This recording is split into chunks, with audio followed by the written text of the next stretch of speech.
Welcome back to my Warframe missions in 5 minutes or less. 24th in this series is Mirror Defense.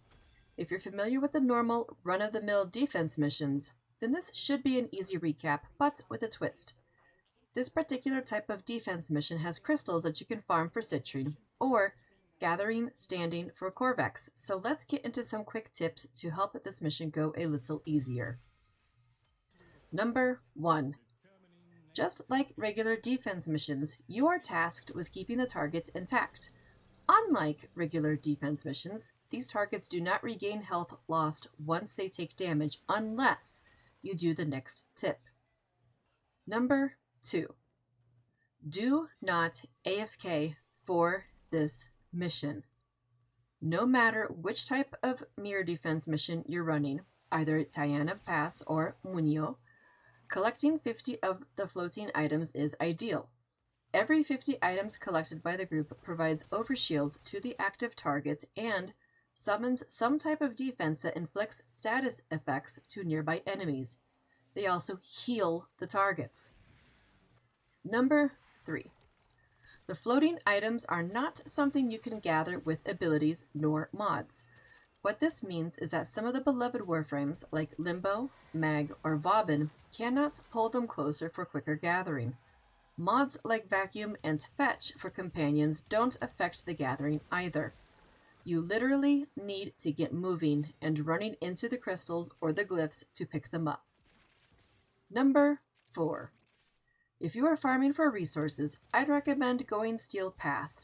You tend to get more per round, and if you're doing public teams, people tend to not stick around after a few rounds, so nothing really lost. Number 5.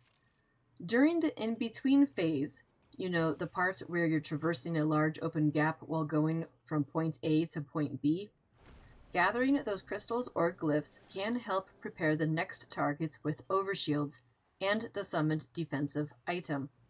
This is extremely helpful if you or your team are taking some time to get moving to the next target. Number 6. Don't get super focused on just gathering the crystals or glyphs. This is especially important for the Steel Path route. The targets can still take enough damage and cause the mission to fail if you stop paying attention to the health. Number 7. These particular missions rely on time, not enemy counts, in order to complete a round. What this means is that bringing a Fastva, aka Fast Nova, won't make the rounds end quicker. Plan accordingly.